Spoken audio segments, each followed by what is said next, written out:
مسجد الحرام مکۃ المکرمہ اور مسجد النبوی مدینہ المنورہ سے خطبے کا اردو ترجمہ کے لیے ہمارے سوشل نیٹ ورک کو فالو کرنا نہ بھولیں اور اپنے دوست احباب کے ساتھ بھی ضرور شیئر کیجیے۔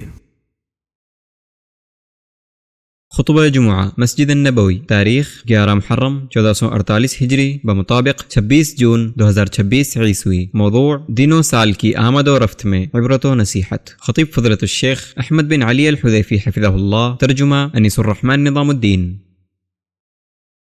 تمام تعریف اللہ کے لیے ہے جس نے رات اور دن کو ایک دوسرے کا جانشین بنایا، ہر اس شخص کے لیے جو یاد رکھنا چاہے یا شکر گزاری کرنا چاہے۔ اور میں گواہی دیتا ہوں کہ اللہ کے سوا کوئی معبود برحق نہیں، وہ یکتا ہے، اس کا کوئی شریک نہیں، وہ بہت بلند و بالا ہے ان باتوں سے جو باطل لوگ کہتے ہیں۔ اور میں گواہی دیتا ہوں کہ ہمارے نبی اور سردار محمد اس کے بندے اور رسول ہیں۔ اللہ نے انہیں قیامت سے پہلے بشارت دینے والا اور ڈرانے والا اور اپنے حکم سے اپنی طرف دعوت دینے والا اور روشن چراغ بنا کر بھیجا۔ اللہ بہت زیادہ درود و سلام نازل فرمائے آپ پر، آپ کے آل و اصحاب پر اور ان لوگوں پر جنہوں نے اچھی طرح آپ کی پیروی کی۔ اما بعد، ایمانی بھائیو، اللہ کا تقوی اور اس کا خوف اختیار کرو۔ اللہ کا تقوی اور اس کا خوف نفسوں کا آرام، دلوں کی تازگی، باطن کی انسیت اور روحوں کی راحت ہے۔ جو شخص تقوی اختیار کرے وہ عزت کے درجات طے کرتا ہے اور بلندی پر پہنچ جاتا ہے۔ اللہ کا فرمان ہے، کہہ دو کہ دنیا کا ساز و سامان بہت تھوڑا ہے اور آخرت اس کے لیے بہتر ہے جو تقوی اختیار کرے۔ امت اسلامیہ، دنوں کے ختم ہونے اور ماہ و سال کے گزرنے میں یقینی طور پر عبرت و نصیحت ہے۔ اسی طرح اہل بصیرت کے لیے اس میں تسلی اور خوشخبری ہے۔ زمانے کی تیز رفتاری ہر عقل مند کو سوچنے پر مجبور کرتی ہے کہ وہ اپنے گزرے ہوئے وقت اور ماضی پر نظر ڈالے اور اپنے حال اور مستقبل پر غور کرے۔ چنانچہ اس میں ہر کوتاہ شخص کے لیے نصیحت ہے کہ وہ تیاری کر لے اور ہر مصیبت زدہ کے لیے تسلی ہے کہ اس کی مصیبت کا زمانہ گزر جانے والا ہے۔ بس نہ کوئی غافل دنیا سے دھوکہ کھائے اور نہ کوئی مصیبت و تکلیف کا مارا دل برداشتہ ہو۔ اللہ تعالیٰ فرماتا ہے، اور وہی ہے جس نے رات اور دن کو ایک دوسرے کا جانشین بنایا، ہر اس شخص کے لیے جو نصیحت لینا چاہے یا شکر گزاری کرنا چاہے۔ یعنی ان رات و دن میں سے ہر ایک دوسرے کی جگہ لیتا ہے، ایک دوسرے کے پیچھے آتا ہے، کبھی رکتا نہیں، اور یہ جاتا ہے تو وہ آتا ہے۔ ہر اس شخص کے لیے جو نصیحت لینا چاہتا ہے یا شکر گزاری کرنا چاہتا ہے، یعنی اللہ نے ان دونوں کو یکے بعد دیگرے آنے جانے والا اس لیے بنایا تاکہ غور کرنے والا اس خالق سبحانہ و تعالیٰ کی توحید پر استدلال کرے اور جان لے کہ وہ خالق عظیم قدرت والا ہے، اس کے سوا کوئی عبادت کا مستحق نہیں، اور تاکہ شکر گزار بندہ رات و دن کی آمد و رفت میں جو عظیم اور جلیل القدر نعمتیں ہیں ان پر شکر ادا کرے۔ اللہ نے انہیں اس لیے جانشین بنایا تاکہ گزرے ہوئے وقت میں بندے سے جو نیکی، طاعت اور منفعت چھوٹ گئے ہوں وہ آنے والے وقت میں ان کا تدارک کر لے۔ بس جس سے رات میں کوئی عمل رہ جائے وہ دن میں اسے پورا کرے، اور جس سے دن میں کوئی عمل رہ جائے وہ رات میں اسے پورا کرے۔ جیسا کہ ابو موسیٰ اشعری رضی اللہ عنہ سے روایت ہے کہ نبی کریم صلی اللہ علیہ وسلم نے فرمایا، اللہ عز و جل رات میں اپنا ہاتھ پھیلاتا ہے تاکہ دن کا گنہگار توبہ کرے، اور دن میں اپنا ہاتھ پھیلاتا ہے تاکہ رات کا گنہگار توبہ کرے، یہاں تک کہ سورج مغرب سے طلوع ہو جائے۔ اور اللہ تعالیٰ کے فرمان، اور وہی ہے جس نے رات اور دن کو ایک دوسرے کا جانشین بنایا، اس کی تفسیر میں ابن عباس رضی اللہ عنہ فرماتے ہیں، جس شخص سے رات میں کوئی عمل رہ جائے وہ اسے دن میں کر لے، اور جس سے دن میں کوئی عمل رہ جائے وہ اسے رات میں کر لے۔ بے شک راتوں اور دنوں کے بعد دیگرے آنے جانے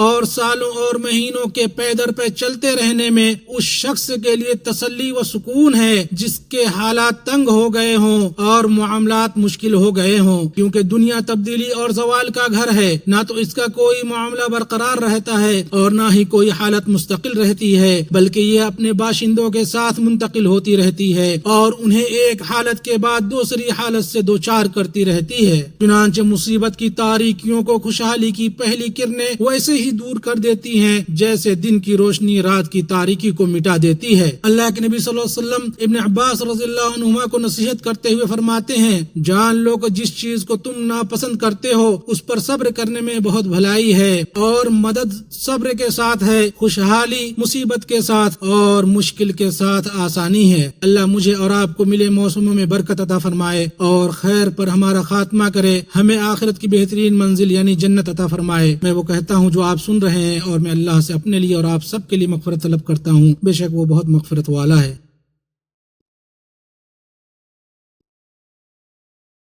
تمام تعریف اللہ کے لیے ہے جس نے ہمارے لیے اس دین کو مکمل اور پورا کیا، اور اس نے ہمیں اپنے بھرپور فضل سے نوازا اور نعمتوں سے مالا مال کیا۔ میں گواہی دیتا ہوں کہ اللہ کے سوا کوئی معبود برحق نہیں، وہ اکیلا ہے، اس کا کوئی شریک نہیں۔ اس نے ہمیں خصوصی طور پر اپنے برگزیدہ رسول سے شاد کام کیا اور ہمیں بہترین امت بنایا، اور میں گواہی دیتا ہوں کہ ہمارے نبی محمد صلی اللہ علیہ وسلم اللہ کے بندے اور رسول ہیں۔ اللہ نے آپ کو تمام جہانوں کے لیے رحمت بنا کر بھیجا اور ہدایت، روشن دلائل اور حکمت کے ساتھ مبعوث فرمایا۔ اللہ رحمت نازل فرمایا آپ پر، آپ کے آل و اصحاب پر اور ان لوگوں پر جنہوں نے اچھی طرح آپ کی اطاعت اور پیروی کی۔ اما بعد، امت اسلامیہ، ہم اپنے گزرے ہوئے سال کے خاتمے کے ساتھ ہی حج کے مقدس مہینے میں نیکیوں کے ایک عظیم موسم کو الوداع کہہ چکے ہیں، اور اب ہم نے اللہ کے مہینے یعنی محرم الحرام کے موسم کا استقبال کیا ہے، نیکی کا ایک ایسا موسم جس کے بعد نیکی کا دوسرا موسم آتا ہے۔ یہ نیکی اور بھلائی کے زمانوں کی ایک ایسی سلسلہ وار زنجیر ہے جس کی کڑیاں جڑی ہوئی ہیں اور اوقات پے در پے ہیں۔ یہ ایمان کے ایسے چشمے ہیں جو بکثرت استعمال کے باوجود کبھی خشک نہیں ہوتے، اور یہ امن، خوشحالی اور سکون کا پھیلا ہوا سایہ ہے۔ یہ اللہ تعالیٰ کی ان عظیم نعمتوں میں سے ایک نعمت ہے جو اس نے اس مبارک ملک اور اس کے سربراہان پر نازل فرمائی، جن کے سائے سے مسلمان فیضیاب ہوتے ہیں،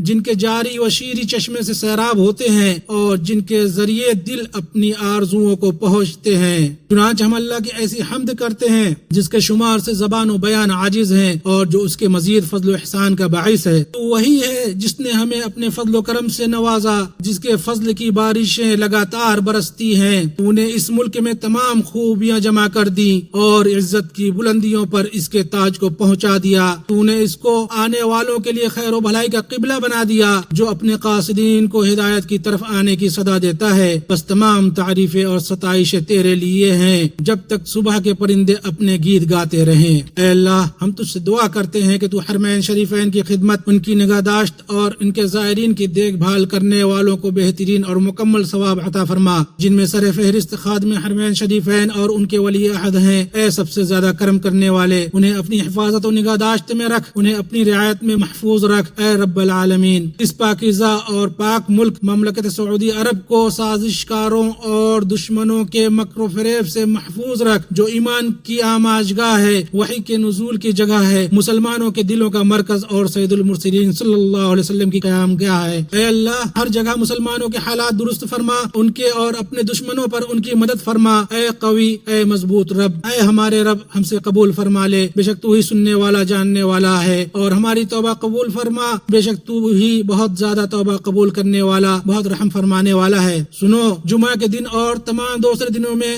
ہمیشہ نبی صلی اللہ علیہ وسلم پر کثرت سے درود و سلام بھیجو، جو تمام مخلوق میں سب سے بہتر اور تمام انسانوں کے سردار ہیں۔ اے اللہ، درود و سلام اور برکت نازل فرما اپنے بندے اور رسول ہمارے نبی محمد پر اور ان کی آل پر، ان کے روشن روح صحابہ اکرام پر، اور ان لوگوں پر جو اچھی طرح ان کی پیروی کرے جب تک زمانہ گزرتا رہے اور نعمتیں پے در پے نازل ہوتی رہیں۔ اللہ کے بندو، اپنے رب کے فضل کو، اس کا شکر ادا کر کے ہمیشہ قائم رکھو، اور اس کی نعمت کو، اس کے حکم کی پیروی کر کے محفوظ رکھو، اور اس کی دعا اور ذکر میں لگے رہو۔ پاک ہے ہمارا رب جو عزت والا ہے ان باتوں سے جو بیان کرتے ہیں، اور سلام ہو تمام رسولوں پر، اور تمام تعریف اللہ کے لیے ہے جو تمام جہانوں کا رب ہے۔ سبحان ربنا رب العزت عما یصفون، وسلام علی المرسلین، والحمد للہ رب العالمین۔